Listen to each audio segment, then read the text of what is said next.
अक्टूबर 1968। नाथुला दर्रा 14,000 फीट की ऊंचाई। एक सैनिक लापता हो गया। 3 दिन तक खोजबीन हुई, लेकिन कोई निशान नहीं मिला। और फिर उसी रात एक साथी सैनिक के सपने में वो आया। उसने बताया कि वो मर चुका है, और फिर उसने बताया कि उसका शव कहां मिलेगा। जब सैनिक उस जगह पहुंचे तो शव वहीं था। लेकिन कहानी यहीं खत्म नहीं हुई, क्योंकि आज 50 साल बाद भी वो सैनिक अभी भी ड्यूटी कर रहा है। दोस्तों, आज हम बात करेंगे भारतीय सेना के एक ऐसे सैनिक की जिसे आप भूत कह सकते हैं, जिसे आप संत कह सकते हैं, जिसे आप चमत्कार कह सकते हैं, लेकिन भारतीय सेना उसे कैप्टन कहती है। हरभजन सिंह। जन्म 30 अगस्त 1946, मृत्यु 4 अक्टूबर 1968। लेकिन ड्यूटी आज भी जारी है। ये कोई अंधविश्वास की कहानी नहीं है। ये उन लोगों की कहानी है जो चीजों को नहीं देखते लेकिन महसूस करते हैं। ये उस देश की कहानी है जहां एक मरा हुआ सैनिक जीते जागते दुश्मन से भी ज्यादा डर पैदा करता है। लेकिन सबसे हैरान करने वाली बात यह है, चीन की सेना भी उसे सलाम करती है। 30 अगस्त 1946। भारत के बंटवारे से 1 साल पहले पंजाब के गांव सदराना में एक सिख परिवार में हरभजन सिंह का जन्म हुआ। वो गांव आज पाकिस्तान में है, लेकिन हरभजन सिंह का दिल हमेशा भारत के लिए धड़कता रहा। 1965 में उन्होंने 10वीं पास की और फिर सीधे अमृतसर गए। भारतीय सेना में भर्ती हुए, पंजाब रेजिमेंट में सिपाही के तौर पर। 1965 का भारत पाकिस्तान युद्ध। हरभजन सिंह ने उसे देखा, लेकिन उसमें लड़ने का मौका नहीं मिला। वो तैनात थे दूसरी जगह, लेकिन जल्द ही उनकी परीक्षा आने वाली थी। 1968, पूर्वी सिक्किम, नाथुला दर्रा। ये वो जगह है जहां भारत और चीन की सीमा मिलती है। यहां हवा इतनी तेज चलती है कि सांस लेना मुश्किल हो जाता है। यहां ऑक्सीजन इतनी कम है कि दिमाग काम करना बंद कर देता है। और इसी जगह पर हरभजन सिंह की पोस्टिंग हुई। 4 अक्टूबर 1968, वो दिन जब सब कुछ बदल गया। 4 अक्टूबर 1968 सुबह, नाथुला दर्रे से कुछ दूर तुकला से डोंगचुई ला के बीच का रास्ता। हरभजन सिंह का काम था खच्चरों के एक काफिले को ले जाना। ये कोई आम काफिला नहीं था। ये सामान था ऊंची पोस्टों पर तैनात सैनिकों के लिए, खाना, गोला बारूद और जरूरी सामान। रास्ता था बेहद खतरनाक। एक तरफ बर्फ से ढकी चट्टानें, दूसरी तरफ तेज बहती नदी। पैर फिसले तो सीधा मौत। और फिर वो हुआ जिसकी किसी को उम्मीद नहीं थी। हरभजन सिंह का पैर फिसला, वो सीधे तेज बहती नदी में गिर गए। तेज बहाव उन्हें बहा कर ले गया। शोर मच गया, साहब गिर गए, बचाओ। लेकिन बहाव इतना तेज था कि कोई कुछ नहीं कर सकता था। 3 दिन, 72 घंटे सैनिकों ने हर जगह खोजा, हर झरना, हर घाटी, हर नाला, लेकिन हरभजन सिंह का शव नहीं मिला। तीसरे दिन थकान के कारण खोजबीन बंद कर दी गई। लेकिन उसी रात कुछ ऐसा हुआ जिसने हर किसी की रूह कंपा दी।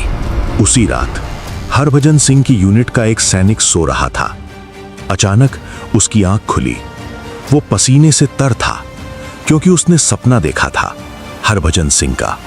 सपने में हरभजन सिंह ने कहा, मैं मर चुका हूं। मेरा शव नदी के उस पार है, वहां जाओ, तुम्हें मिल जाएगा।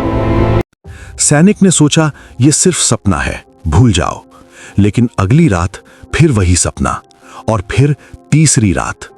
3 अलग अलग सैनिकों को एक ही सपना, एक ही जगह, एक ही संदेश। सेना को संदेह हुआ, लेकिन फिर उन्होंने सोचा चलो एक बार देख लेते हैं। एक सर्च पार्टी भेजी गई उसी जगह जो सपने में बताई गई थी। और जब वो वहां पहुंचे तो हरभजन सिंह का शव वहीं था, बिल्कुल उसी जगह जैसा सपने में बताया गया था। शव मिल गया था। पूरे सैन्य सम्मान के साथ अंतिम संस्कार किया गया।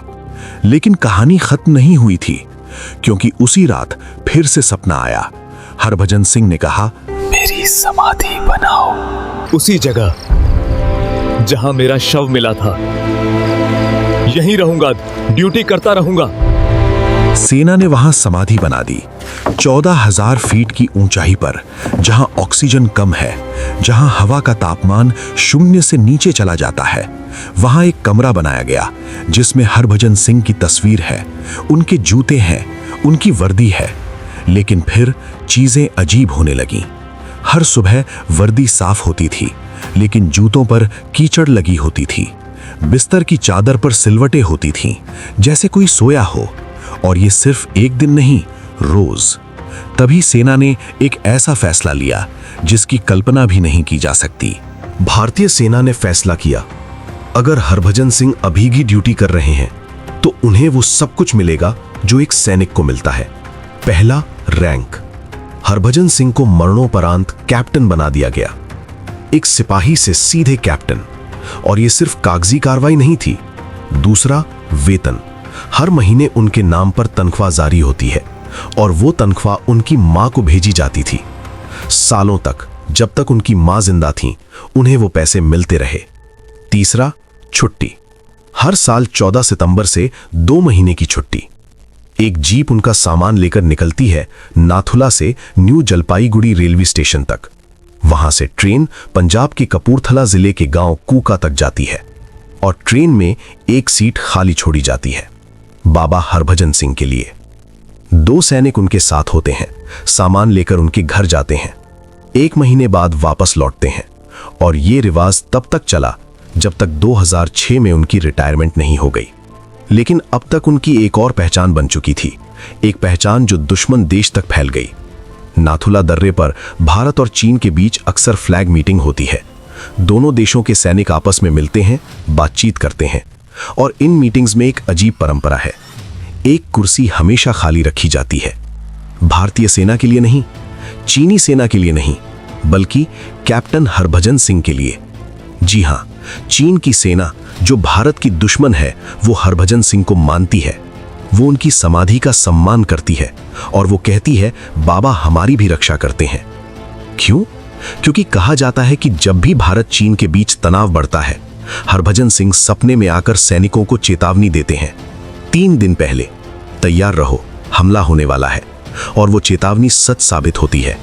चीनी सैनिकों ने खुद कहा है, हमने उन्हें घोड़े पर बैठे देखा है।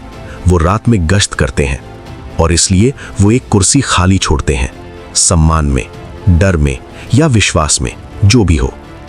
लेकिन दोस्तों, ये सब सुनकर आप सोच रहे होंगे, क्या ये सब सच है या सिर्फ एक कहानी? दोस्तों, मैं आपको किसी चमत्कार पर यकीन दिलाने नहीं आया हूं, लेकिन मैं आपको बता रहा हूं भारतीय सेना क्या करती है। एक सरकारी रिपोर्ट के मुताबिक हरभजन सिंह की मौत एक दुर्घटना थी। वो एक नाले में गिर गए और बह गए। 3 दिन बाद उनका शव मिला। इतना सरल, इतना सीधा। लेकिन फिर जूतों पर कीचड़ क्यों? बिस्तर पर सिलवटें क्यों? सैकड़ों सैनिकों की गवाही क्यों? विज्ञान कहेगा सुझाव, अंधविश्वास या मनोवैज्ञानिक घटना। लेकिन सेना ने कभी इन बातों का खंडन नहीं किया, बल्कि उन्हें स्वीकार किया। हरभजन सिंह को प्रमोशन दिया, तनख्वाह दी, छुट्टी दी, और ये सब एक ऐसे इंसान को जो आधिकारिक तौर पर मृत है। अब आप खुद फैसला करें, तथ्य या चमत्कार। लेकिन एक बात तय है, हरभजन सिंह की कहानी सिर्फ एक भूत की कहानी नहीं है। ये उस सैनिक की कहानी है जिसने मरने के बाद भी ड्यूटी नहीं छोड़ी। आज उस समाधि को बाबा हरभजन सिंह मंदिर कहा जाता है। हर साल हजारों लोग वहां पहुंचते हैं। सैनिक आते हैं माथा टेकने, पर्यटक आते हैं चमत्कार देखने, और हर कोई कहता है वहां एक अलग सी शांति है, एक अलग सी ऊर्जा। 2018 में भुवन बाम और दिव्य दत्ता ने एक शॉर्ट फिल्म बनाई, प्लस माइनस।